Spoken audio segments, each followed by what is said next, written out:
Conrad, I have a question for you. Shoot. What is a fair price for Windows?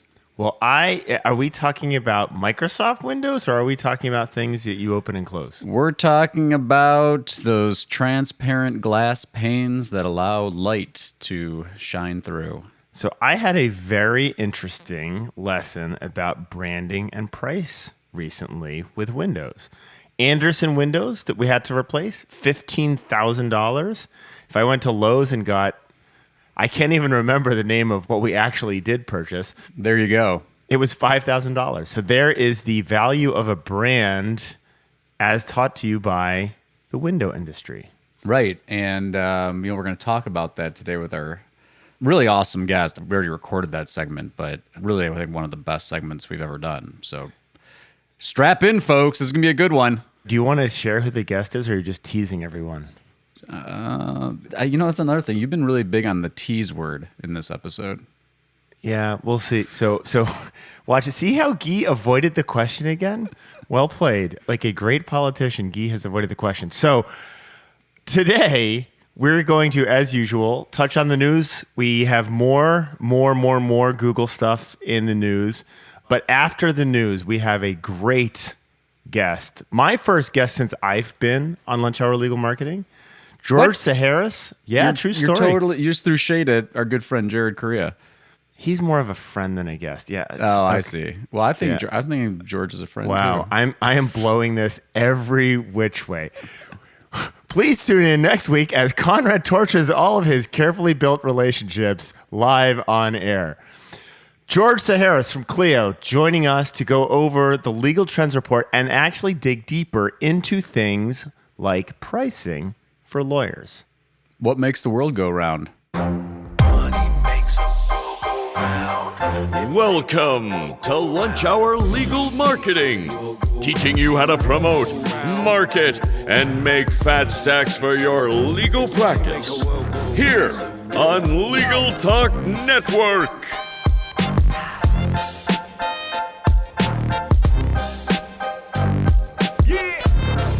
Welcome to Lunch Hour Legal Marketing. Before we get started, we want to thank our sponsors: Alert Communications, LexisNexis Interaction, Clio, and Lawya.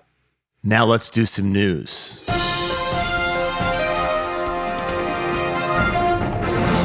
First off in the news, Gyi and Conrad are fielding tons of emails sent to our clients. We call these FUD emails. About the Core Web Vitals that is rolling out starting as we're recording it yesterday. So the Core Web Vitals is rolling out, very heavily focused on mobile, and lawyers around the country are receiving emails from SEO vendors telling them that the sky is falling. Gyi, is the sky falling for your clients?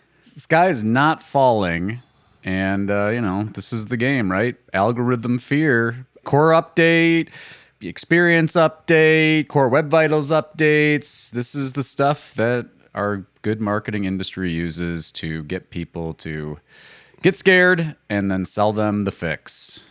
Gyi, would you recommend anyone listening today to switch vendors because they have received a video email from an SEO telling them how the world is falling apart tomorrow? Well, probably not. But I always like to play devil's advocate. Probably. Well, I always like to play devil's advocate because, again, it's overhyped. But if your site is loading really slowly and you get an email that's like showing your page speed score, or you've got some kind of testing of your site that's showing that your site's loading really slowly, you should be having those conversations. It's just, guess what? You're going to fix that page speed thing and your site's not going to rank any better. Right. But people that show up on your site, you're going to have better user experience. You're going to convert more leads, blah, blah, blah. So, yeah, I think the big thing here is like, it's one of those things. Be aware of it. Make sure your folks are on it. But switching vendors because you got a page speed score that you're not happy with, or someone sends you an email, again, buyer beware. If you buy something because you saw a Facebook ad that said the sky's falling and they're going to get you from 0 to 2 million in 6 months, shame on you. Oh, are you talking about anyone specifically? Nope. Come on. I'm not. I am on a quest to get Gyi to name a I'm not naming low-life names. competitor I don't name names. on air. Yeah, you're too nice. Positive, Okay. positive. So this is supposed to be our news section as opposed to our torch the industry section. Right. So the next piece of news, it was interesting. I found Moz, the early Seattle-based SEO company led by the quirky Rand Fishkin, who was then slightly pushed out. Moz was acquired by IContact. So that's big M&A activity in the SEO world and continues our theme of consolidation. The other thing that we should bring up, Gyi, can you talk about the Google Search Console Insights that has recently launched? Yeah. So if you check out, I know Barry at Search Engine Roundtable covered this, and I've seen it floating around. And I got some emails too because I clicked into it. But essentially, they had this Insights feature, which breaks down some key metrics from Search Console, like your top performing pages and the type of queries. It's really just a reformatting of data that's already in Search Console for the most part, from what I can tell. But, if you're looking for the free version of some insights from Search Console, something worth checking out. All right. Before we bring on our good friend, George Psiharis, we're going to pay some bills. No one cites routine drafting as the reason they chose to become a lawyer, but that's where a lot of time goes for solo practitioners and small firms. Lawya can help you transform your existing Word documents into reusable templates with no coding required. Save time and avoid errors with intuitive features like conditional logic. Use a tool that empowers your experience and expertise. Learn more at lawya.com. That's LAWYAW.com. As the largest legal-only call center in the U.S., Alert Communications helps law firms and legal marketing agencies with new client intake. Alert captures and responds to all leads 24/7, 365 as an extension of your firm in both English and Spanish. Alert uses proven intake methods, customizing responses as needed, which earns the trust of clients and improves client retention. To find out how Alert can help your law office, call 866-827-5568 or visit alertcommunications.com/LTN. Welcome back, everyone. Now it is time for the Legal Trends Report Minute, brought to you by our very good friends at Clio. And we've got someone from Clio in 2 minutes, so stick with us.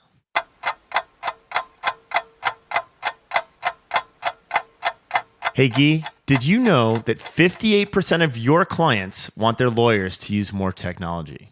I had a hunch. This is thematic, right? We've kind of been going down this like we need more technology. We're going to get deeper into this.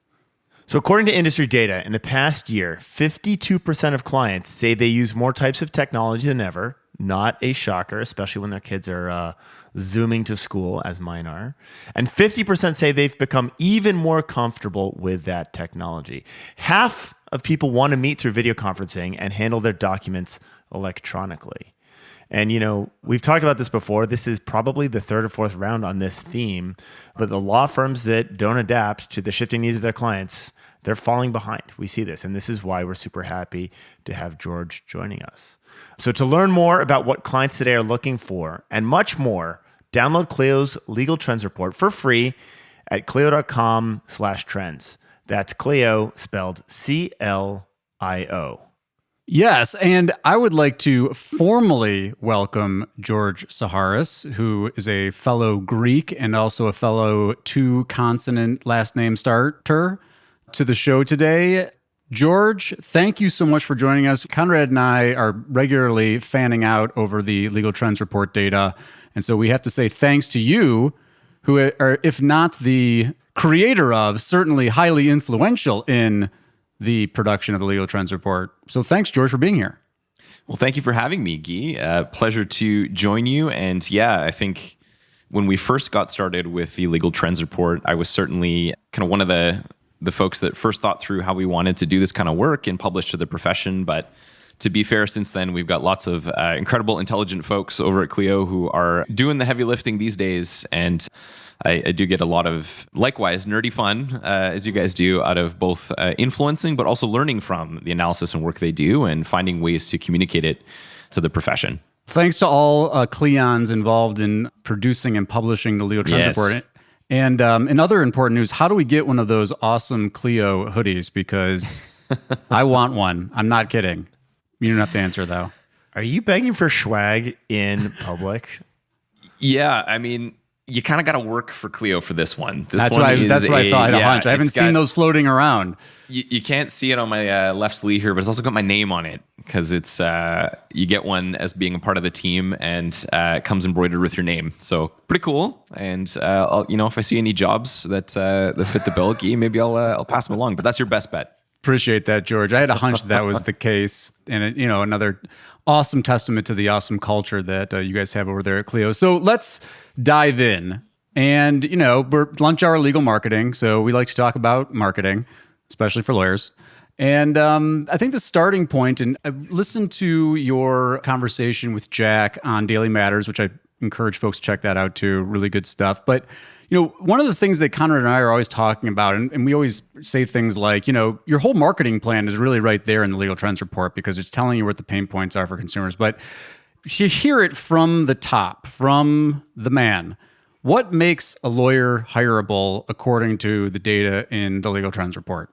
Such a great and important question, and probably the place where I have a few of the more dynamic conversations with folks in the legal industry. That's among the many conversations I get to have, but I think it's actually pretty simple at the end of the day. Not easy, but simple. And I try to make sure that we don't overcomplicate the thought. So we do a lot of surveying work where we go and talk to clients, we go and talk to lawyers, and we compare their expectations in the process. And there are some surprises in there. The big ones are, for me, as follows. 1, respond. The single most important thing any law firm, I know that sounds a little obvious. Again, this falls into the not surprising, but not simple, right? But not simple. If it were easy, everyone would be doing it. But one of the challenges of the profession, especially in a fragmented profession like we have, where 50% of people are solos, 80% of people are working in firms of 1 to 10 people, they don't have armies of sales and service folks who are waiting for your call. And yet that is the same service experience that folks expect. So one of our data points from previous Legal Trends reports has been in kind of doing a test of about 1,000 firms, 60% of client inquiries went unanswered at all. So step 1 to making yourself hireable is the person who's going to call them back or email them back or respond, period. And the fastest one to do so has the best bet at being hireable. You go all this length of SEO, SEM spend, shelling out marketing dollars across the board, and to lose them at that last mile before you've had an at-bat, so to speak, at all, at deciding whether or not the client is a fit for you, it's painful, but it continues to be one of the biggest hireability concerns in legal. So, hey, George, I want to ask you a question on this. So, the three of us are very tech leaning. At least you two are. There's a lot of conversation about marketing automation and process and simplifying things and taking your hands off it. And how much of this responsiveness, because you're right, it's key. And again, not shocking, but not easy. How much of this do you think can be solved alone with technology? Or how much of this do you see technology as being the assist? Yeah. Look, technology is always a means to an end. And one of the other things that we find that's surprising in our research is when people are in a moment of crisis, and of course it varies by the legal practice area, it varies by the circumstance, but when people are kind of freaking out and looking for help, there's still this draw toward talking to another human, like this empathy factor in our research that shows if I'm losing my mind, somebody's got to listen. And so what I find that's interesting is not all of the interaction points in a client journey that you can create, including intake, are always amenable. It's not kind of like a one size fits all for when it should be a human interaction point and when it can be an automated one.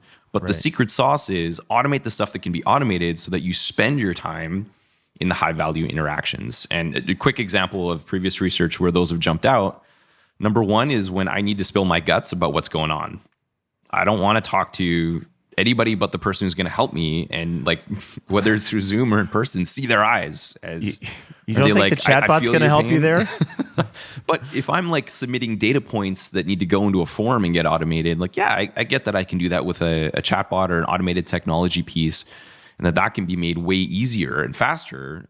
Hey, we're going to get you in touch with a person, but before we do that, fill out a few simple data points, and that's going to help us route you to the best person to help you or to just serve you in the best possible way.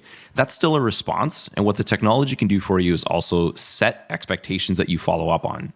Hey, if you haven't heard from me right away, don't lose your mind. And that can happen at intake, or it can happen when you're serving the client down the line. It's normal for you to not hear from me for a couple of days because other stuff is going on. If it's an emergency, you'll hear from me. There's this act of setting and meeting expectations where technology and automation can do that, set the bar. Of course, it then puts you on the clock to follow up on and meet that promise, but it's so different from just what typically happens in the service experience, which is nothing. Like, I have no idea what's going on. So I'm either going to freak out, I'm going to be highly disruptive to you and your practice at various stages of the client journey. And on the flip side, these all to me present really, really important opportunities to provide better service, but also in doing so become much more hireable.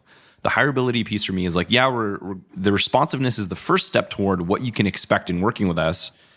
And it's not actually going to be everything you ever wanted. It's going to be me setting clear expectations and then meeting them as the most important piece. And that's where a lot of the hireability research and stuff comes back to. And to go back to your question, Conrad, I think there's such an important role for automation technology to play to optimize and to make way better the experiences, but not to disintermediate the human connection that's going to happen between someone who's like, I need help, and someone who is going to help them, right? No, I think a lot of lawyers look at marketing automation as taking a lot of time away from them, right? And it's actually taking the useless time away from them, which is good, but it gives you more time to spend with the high value.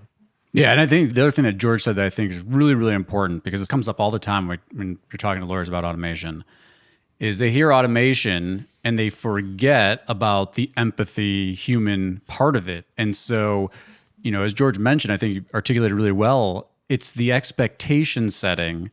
And that stuff, we recognize that lawyers are busy. And so as long as we're setting those expectations and then, making the promise and then keeping the promise, people are going to give you the benefit of the doubt, right? If someone submits a form on your site at 12 o'clock at night and you have an autoresponder that says, hey, we received it and we're going to follow up with you at, 9 o'clock tomorrow morning, something like that. People get that. And that's the thing that's so important, though, because lawyers, they hear automation and they think, oh, not authentic, and my clients expect to hear from me. But it's a balance, it's a blend there. And I think that's a really, really eloquent way of articulating that. And also to know that it's not a complete substitute, right? There are points in the process. You've got to be the lawyer, the person that comes there and is the expert, that's an empathetic ear that's listening in one of your clients' hardest times in their life. Yep. So I want to switch up. Going back to the Legal Trends Report, the thing that I found most surprisingly dissonant in the Legal Trends Report was price. And Gyi and I talked about this before. We have never talked price. I don't talk price to my lawyers much, and yet it is one of the foundational P's of marketing. So I'm just going to read these pieces because this is a very, very, it's dissonant in terms of what consumers want and what lawyers think they want. You guys had 12 items that you ranked in terms of lawyer hireability, and you had consumers and lawyers rank them. Lawyers ranked price as number 9 out of 12 in terms of importance. Consumers had it as number 2. Gyi, how frequently do you talk to your clients about aggressively talking about price, either in their materials or in their conversations? So the place that comes up for us is in competitive analysis, right? So if we're running ads and you're positioning against somebody that, from the consumer standpoint, it appears to be the same service. You're a bankruptcy lawyer and you're running ads, and another bankruptcy lawyer is often $500 bankruptcy and you're a $5,000 bankruptcy. Right. We bring it up, but again, price is tricky, as I'm sure we're going to talk about, because it goes to the business metrics, the value of your expertise, the perception, positioning, all that marketing gobbledygook that you got to decide. And at the end of the day, you got to command a price that's competitive, but also works for your business. George, what do you talk to lawyers about with regards to price? I'm really curious about this because it feels like a big missing piece in the marketing conversation. Oh, absolutely massive. And such an area I'm excited to continue doing research. But usually the conversation starts with what in the behavioral psychology world we'd call a psychological threat response, i.e. somebody losing their mind, talking about why their time has value and why they're really important. I'm like, yep, all true. let's calm down from that and let's get into the specifics of thinking more like a social scientist and getting into economics a little bit. And the places I spend time both unpacking the insights we've collected, but also trying to make them practical. This is the other thing, right? It's one thing to get a high level insight, consumers value price. It's another thing to be like, what am I doing when I get back to my desk on Monday? Like what do I do with this? So a lot of time I spend working with lawyers, with firms, even with non-lawyer operations staff at firms who have questions about these areas. I try to unbundle the thought of price as one rolled up thing. So when I talk to a typical lawyer about price, they're thinking about the whole shabam, like the whole like soup to nuts. How much is it going to cost for a case? And their thought process goes to hourly, uncapped, flat fee, and then where appropriate, contingency fee billing as examples, and then what other alternative fee arrangements exist. But the thing I like to get really curious about is when consumers say price, are they talking about just the overall price or the affordability and approachability of working with a law firm and knowing what that's going to look like, or even the flexibility? So there are ways of making price more manageable for your clients without just knowing how you position yourself in the market and even commoditizing your rates in ways that I know a lot of lawyers are really worried about and are worried that can't work. Let's use a couple of abstract examples. When you buy a house, you're not buying the whole thing and thinking to yourself, total cost of ownership of this house is some amount that I'm literally never going to afford, so I'm walking away, which I think happens is one of the main reasons we don't see people activating CTAs on law firm websites. I have pain, I have a problem, I need help. I have no idea how much it's going to cost, and it gives me a reason to go back to no decision. I'm not going to do it right now. Right. I'm not going to, click the link and get started. So the thing I encourage firms to think about is, number one, packaging. Don't go one size fits all with the offerings you have on your site, and try to, offer flexible ways to package your services. And the second piece is the flexibility. So things like payment plans. Yes, right. The thing's going to cost a certain level, but like you buy a car, like you buy a house, like you make most of your major financial commitments. Are there ways to realize that someone might not have the total cost of ownership of working with a lawyer or a case sitting around, but is willing to get started and could be a very successful and lucrative client for you if you're simply more flexible in the offerings you put in front of them and the way that you package your services and in the way that you position yourself within the market. And I think that's a really untapped area that doesn't always land in a race to the bottom. I think people think about price and consumer feedback, and they're instantly thinking about, we're going to be charging LegalZoom rates in no time, and that's what's going to happen. I don't think so. People are going above and beyond to get access to a human and empathy, as we discussed, but maybe not in the one-size-fits-all approach of like, it's going to be by the hour, and I have no idea how long it's going to take. Right. Well, and to a certain extent, too, I mean, at the end of the day, the market determines a lot of this, right? So the expectations of legal services consumers, I mean, I can't tell you how many times that when we do user research, they never contact the firm if there's not some level of transparency in the pricing. Exactly. And so you got to bake that into your opportunity cost there in terms of balancing how you're going to talk about price, what the price is going to be, and deciding to publish pricing or communicate it on a phone. But from the Legal Trends report, 73% of firms, no information provided on rates, none, and fees. 42% don't even discuss it by phone until they actually have a consultation. Yeah. So it'll vary by practice area, but I agree, Conrad. I think in some practice areas you'll find it be even higher than that. Yeah, I think there is a level of suspicion in the same way that lawyers get suspicious about talking to SEO people, right? Like, what's your budget? Like, we want to have that conversation first. Price can be looked at as a sizing up the prospect, which is unfortunate. It's also inaccurate. Or buying windows. Jeez. Conrad has a Windows story, but we don't get that right now. So let me go the flip side on this. And we need to take a break here, but it's just something we haven't talked about. But like, when we come back after this ad break, I would like to get your thoughts, George, on using price as an indicator of quality, and therefore, one of the things that we talk to prospective clients about as an agency is like, we are not the cheapest option out there, and we use that as an indicator of quality. Let's go the flip side after the break to talk about price as an indicator of quality and how aggressively lawyers should lean into that. The right client relationship management solution enables and empowers firm growth. LexisNexis Interaction is designed specifically for law firms and embeds client intelligence at the heart of every interaction, providing valuable insights into client relationships so you can make strategic decisions about how to focus your resources to gain more business. Learn more and request your free demo at interaction.com/lunchhour. And we're back. Picking up the conversation on the flip side of price. Conrad, you want to reframe for us of people that were gone from the break? Yeah, I mean, one of the things that, so Gyi, you were talking about the windows. I got 2 bids for replacing 4 windows. One was from Anderson for 15 grand, and one was from like Lowe's for 5. And the feedback I got was, oh, Anderson's got really good quality windows because they're so expensive, right? And I can't look at a window and tell you whether or not it's a good window or not. And in the same way, most consumers can't look at a lawyer and tell you, even after they've used the lawyer, whether or not they did a good job or not. So price as an indicator of quality.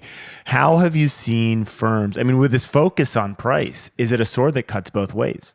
Well, it is. It's a positioning statement, and not all services and circumstances are created equal. It goes back to the thing for me for flexibility and even the packaging that you put out there. So we're always going to have a world where law firms, you get what you pay for, and law firms position their services and how they work, and lawyers with different levels of experience and specialization and expertise charge disparate prices. Like Gyi was saying earlier, that's set by the market, more so than we know, and might be obvious to us as we're individually considering what to do with price. I think the big opportunity in legal is that your clients have no idea why you're charging the prices that you are. And we typically don't make that easy for them to understand. Let me explain what I mean. You go to one vendor, you get a quote for 5 grand. You go to another vendor, you get a quote for 15 grand in the window space. And they're going to put some effort into like, hey, here's a product sheet or some reason why. If they're good at it, if they're expecting to actually sell, they'll start to clarify you in terms that you can understand why you want to buy this window and what the trade-off is of buying that window and so on. When we look at what clients give us feedback in the process of finding and then retaining a firm and working with a firm, it's typically that lawyers do this all day, every day, and the process that they're going through and the why something costs what it costs or takes as many hours as it does is really obvious to them. For most clients, it's the first, maybe second time they've ever done this, and they have no idea what's going on. They feel like they're kind of lost and disconnected and getting bit part updates. And again, in a highly stressed, typically scenario. And so then they'll flip out about price, like, well, now I feel like, why am I paying for this? It's more coming from a place of, I don't know what's going on, and I haven't gotten those expectations set and delivered. If you do that well at the beginning, say, yep, this is going to be a little bit more expensive than you might find elsewhere because of the following commitments I'm going to make to you, and then deliver on those, which again isn't easy, but is, I think, the major innovation and breakthrough to be made, then suddenly it's less about not understanding why the prices are what they are. And I think there are plenty of good reasons that folks can describe, like, hey, I'm not going to charge as much, but I'm going to be more efficient in the following ways, or there's a little bit more work for you to do as part of the process. We're not going to fill that stuff out for you. You got to fill it out for yourself. I'm generalizing, but sure, I think we all get the idea that they don't all look the same. And I think there's something really, really transformative in there. Just like the way that a colleague of mine stated it to me was, state your obvious. It might seem obvious to you why you're like spending time or why it's going to take so much, but like you can't underestimate how not obvious it is to the other party. And that one of the first things they default to then is questioning price, because they feel like they can be in control of that. They feel like they can negotiate or exert influence by selecting another law firm to advise them for whatever it is they need. So that's a big one for me.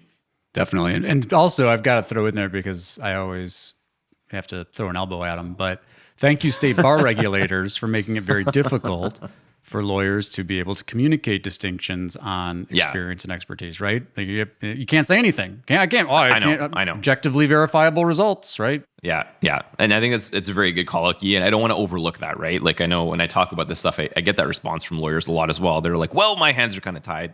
And there's a lot of regulation in our space and even ethics rules that we have to abide by. Totally fair. Within those, though, I think there are still ways to get creative or simply to be clear, to help set and really meet expectations with the client that are about what you offer, and to your point, less about differentiating too much about what other people offer. Here's my why, my obvious of why it is what it is. I can't speak to, what you're going to get elsewhere type of thing. Yeah, I love that too. I love the, share your obvious. And the other thing too, that I think lawyers, we talk about this a lot too, but sometimes it's not even about positioning from an expertise standpoint. I mean, tech competency That's right. can be a huge competitive advantage, right? We take online payments, so you don't have to come into our office to sign documents. All that kind of stuff can really be strong and command a higher price because that efficiency you're gaining, you're going to pass some of that on to your clients. And so you can increase margin and make the experience better for the clients. Those things can command price. Yeah. Big plus one on the margin comment. And, then one of the things we're going to be curious to talk about is the big shift we're seeing in the overall workplace environment that folks are in. But could you not deal with paying the lease in that AAA downtown commercial office space and charge the same rate and have a much higher margin at the end of the day in your business, right? Like other opportunities as well, where you can dabble with both passing savings along to the client or providing a technology-driven experience that passes those savings along to you as well. Right. So let me ask you this, the big shift, right? And price and margin, like these are all things that every service business is thinking about right now. Do you think the pendulum's going to swing back? Do you think we're going to go back to the office as aggressively as we did? I mean, the funny thing is, from a cost perspective, the cost of maintaining it's binary. You can't dabble in being right. You don't get the cost savings of being in the office 2 days a week, right? Yep. We've got very comfortable zooming around the world. Does that shift back? And if it doesn't, does that change the addressable market for lawyers? 24 months ago, we were talking about local. Has that changed to statewide, right? Yeah, that is the question of the day for the next while, right? And it's crazy seeing all of the different studies being spun up, including some that were looking at work from anywhere environments before the pandemic happened too, and seeing what insights there are that are available. I can share an opinion. Go. I think we're going to have to wait and see how it goes to be sure, as I think everyone's expecting. But two things for me. One, client expectations are going to drive the bus. I think that we're going to see firms have to be responsive to where their clients expect them to be. And I do think there's going to be a shift of like, no, I'm not coming downtown to hand you a check. I'm not, even taking the millennial and younger route. Like, I'm not going to go to the bank, get a book of checks because I don't use them for anything else, then sign them and go downtown and pay you that way, right? Like, I think there's going to be a lot of that. And in general, in the e-commerce space, we've seen people experiment with, try, and trust online buying experiences way more across the board. Those experiences are going to influence how they're going to think about working with anybody, including their lawyer and law firm. And they're going to want a really good reason to have to meet in person. And they're going to drive the bus on that. I want to meet with you in person because I want to spill my guts on what's going on and have somebody listen and know that somebody's listening. And if you don't want to do that, that's a friction point, right? Or on the flip side, if you require me to come in for everything that's transactional and not automate in the way that we were talking about before, I don't know. I just think there's no going back, and that part is going to continue to be crafted around what client experiences are. Then on the flip side, you've got how do law firms want to run their teams, their companies, their businesses? Do they like, living and working at home? And I think, it's going to be a flavor of what we're going to see more broadly in the workplace, which I know a lot of folks don't want to hear, but the movement I'm seeing is very hybrid. We're going to have environments where folks want the option to put on actual clothes, emerge into the public sphere, get a coffee, and then head into work 2 days a week, maybe 3, maybe 1.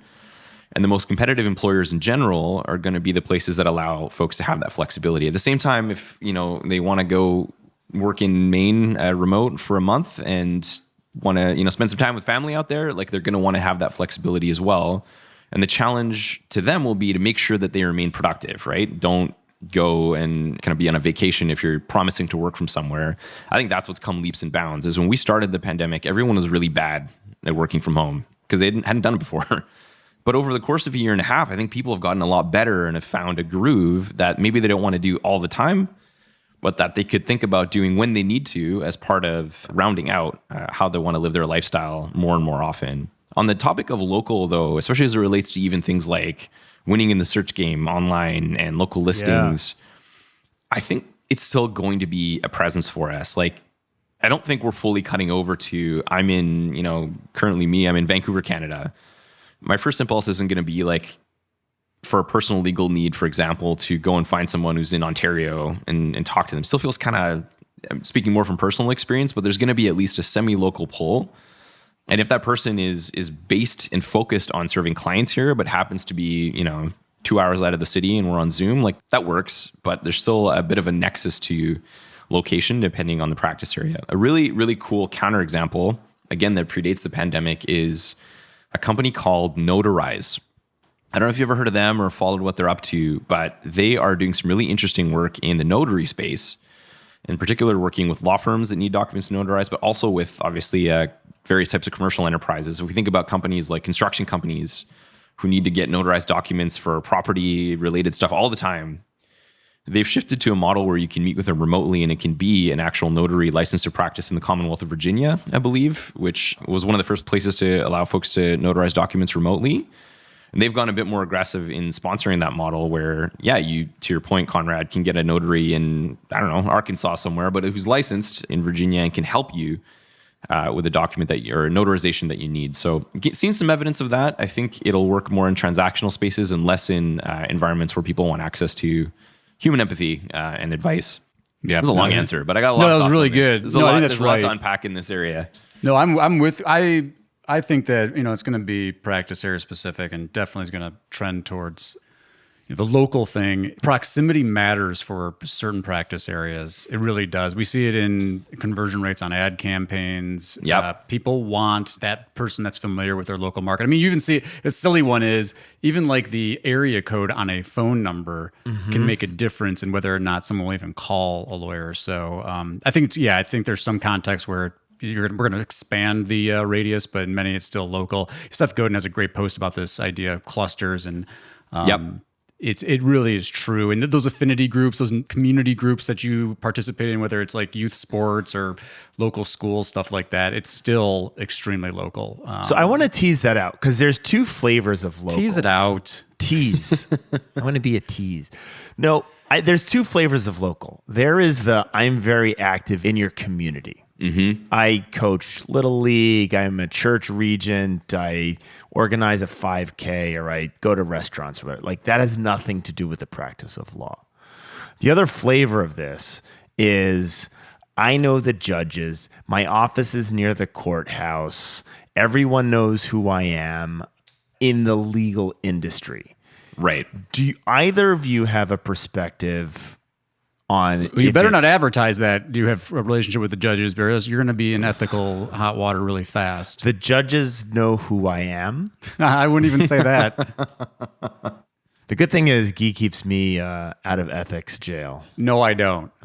Despite my best efforts. That's what someone who keeps you out of ethics jail would say, by the way. Is, right. No, I don't. That's so true. Do you have a question in there for us, Conrad? Here's my question. Do you have a perspective on the consumer side? Do they care about the fact that you are a Little League coach, or that you're understanding, I'll word this more carefully, Gyi, your understanding of the local legal market is deeper? Well, let's talk about, and I'll let George, I'll say a quick one. Let's talk about the local Little League coach.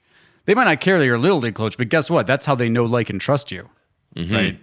That's the thing. So it might not have anything to do with your ability to practice, but in the consumer's mind, the proximity, there's something psychologically about, hey, you've got the same area code I do, right? But you're familiar with my community. But anyway, George, what do you got to say on that?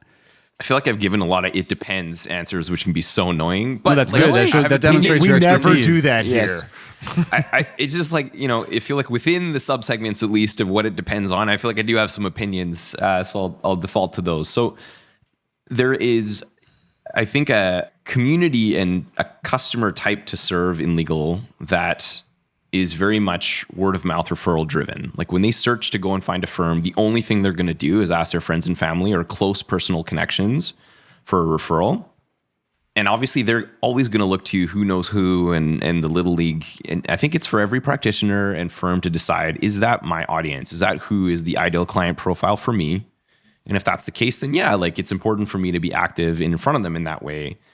Then you're going to get different crowds that are like, I'm looking for the best person available anywhere to do a thing. I want or it's a really niche area of expertise, and so there's like 5 people who could do this, period. And like it's almost like a a bad thing to be the referral from the local little league. Like, does this person really know at a world-class level and in the big leagues? Like, and so on. And obviously those are extreme opposite ends of the spectrum, and there's everything in between. But I feel like that's going to matter and depend a lot on who you're trying to talk to. And that a lot of the time firms I work with haven't really specifically, who I want to talk to is anybody who could use my services, not like a specific subset of people out there that I want to be really the best at getting in front of. And, that to me is going to vary a lot based on practice area, based on market, and frankly, based on the demographics of the profile, the folks that you really want to work with the most, big time. Yeah, no, 100%. So you've been very generous with your time, so I don't want to keep us too long, but 2 quick follow-ups. One is I think this teased out something for using Conrad's tease there.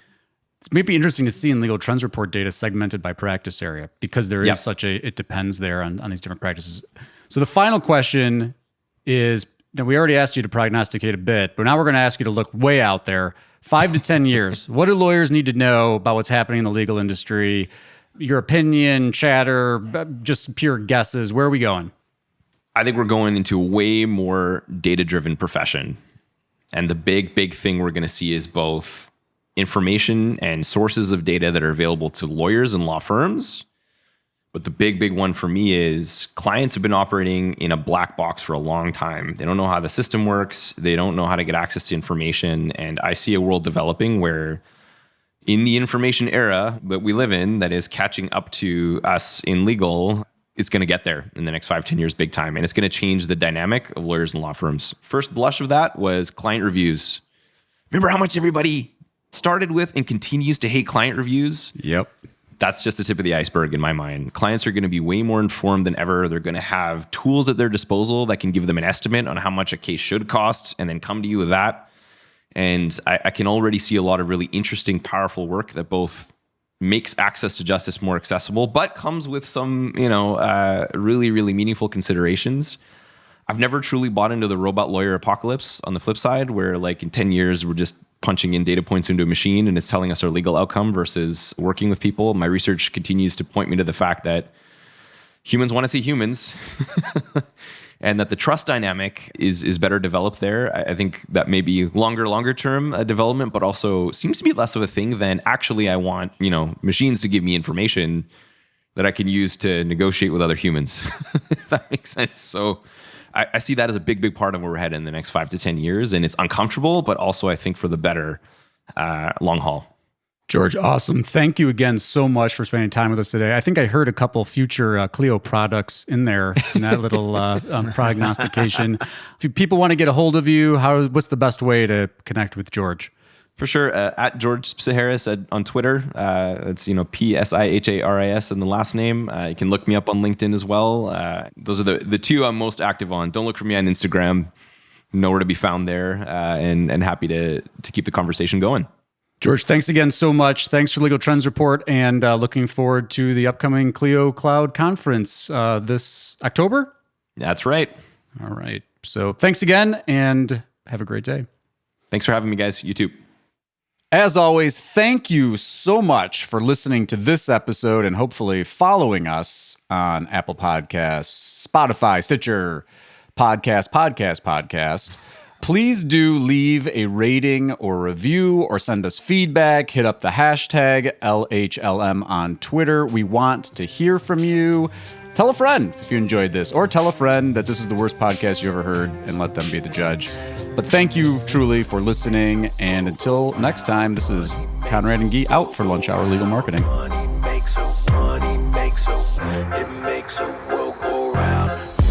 Thank you for listening to Lunch Hour Legal Marketing. If you'd like more information about what you heard today, please visit LegalTalkNetwork.com. Subscribe via Apple Podcasts and RSS. Follow Legal Talk Network on Twitter, Facebook, LinkedIn, and Instagram. And or download the free app from Legal Talk Network in Google Play and iTunes. The views expressed by the participants of this program are their own and do not represent the views of, nor are they endorsed by Legal Talk Network. its officers, directors, employees, agents, representatives, shareholders, or subsidiaries. None of the content should be considered legal advice. As always, consult a lawyer.